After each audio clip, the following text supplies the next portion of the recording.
talk us through kind of your experience as the series editor of Best American Science and Nature Writing. Like I bet Yeah, that's a big undertaking of some it sort. is. It is. And so that actually doesn't include like editing the pieces because we're just anthologizing Okay. Gotcha. published work.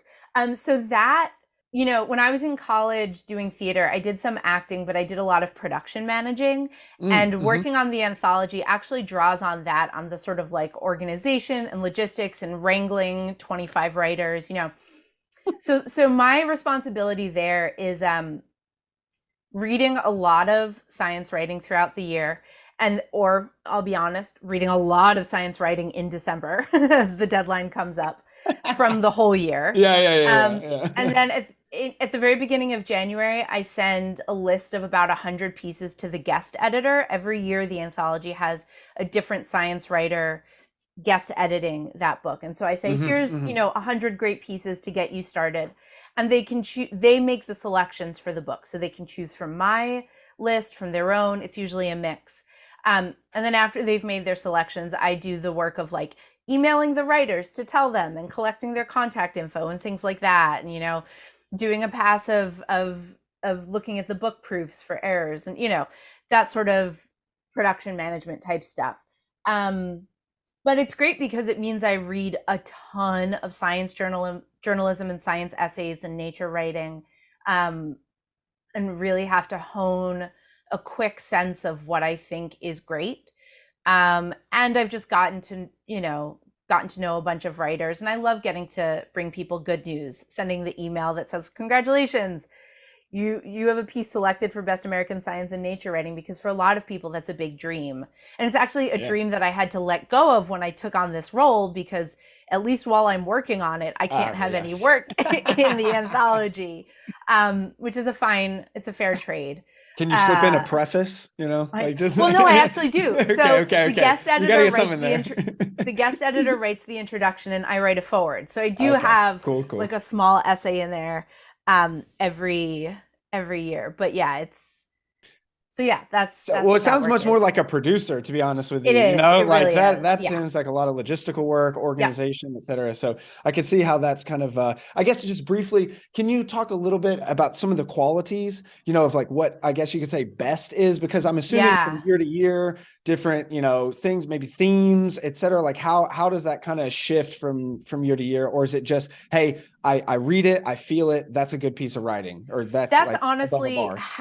how I Okay. work for the most Yeah. part with this. I'm looking for a piece that really grabs me, that Yeah.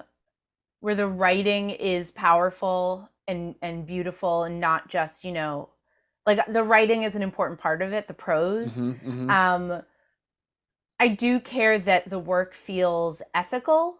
That's not a problem that comes up very often, but like for example, I don't think I have or would ever have, um, that I would ever choose or like to nominate a piece that felt exploitative of its subjects, Okay. or sort of promoted like a sort of colonist view if they were writing about native people. Um, I also would never include anything that was like pro weight loss or sort of Mm, demonizing fatness, because that's something mm-hmm. that's important to me and that can be very fraught in Mm-hmm. science. Sure. But I think like the Or like medicalization ideal of body types, that kind of stuff. Is that, exactly, yeah, exactly. I see what you mean. Like there are many medical professionals and some science writers who buy into the thinking that, being fat is a personal failing or a major health risk, when like the science is actually very ambiguous. There's a lot of just sort of like conventional wisdom about that I think is really harmful. And so anything Well, that felt, yeah.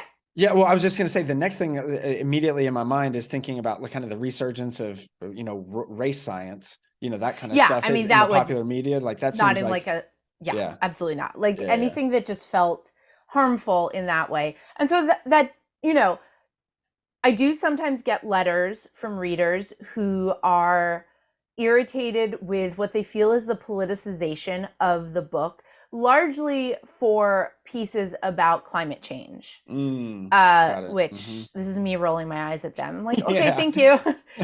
People who think that the book is too depressing because there's like stuff about fires and extinction and whatever. And I'm like, sorry, that's what the great writing was about. Yeah. And B, this is what science is, So like a couple of my forwards have been a sort of response to the idea that the book is too political. They're like, I just want science. I don't want politics. I'm like, there is no boundary. Yeah. All science is political. All art is political. All of our life choices are political. I definitely, in one of those, like included a quote from Tony Kushner about political art. And I was like, same goes for science. Like it's all this is not an escape from politics. This is part of the world, just like everything else is. Yeah. I mean, as a budding social science researcher in SDS, Yeah. so love it, can hear it loud and clear. But I also, some of that, I think like the zeitgeist has gotten around finally, I guess you could say, to art and science and subjectivity, but they haven't gotten to the politicalization of things just yet. That zeitgeist just hasn't gone over the threshold. But hopefully more social science, things like that can talk. And I guess one of the things you just mentioned, like about the science, I mean, someone can go read David Wallace Wells' Uninhabitable Earth and go talk about the science if we hit 4 degrees centigrade. Like, yeah, and that's the thing. It's like they say, get your politics out of my science. I'm like, this is the science. Yeah. The science this isn't like, it's not separate. Like, science is influencing, I don't know, science is telling us about the world, and then political choices have to be made.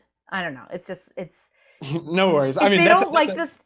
It's making them uncomfortable, and they don't like that. So like, I just want to read about a cool kind of monkey, and I'm like, well, where's that monkey's habitat, man?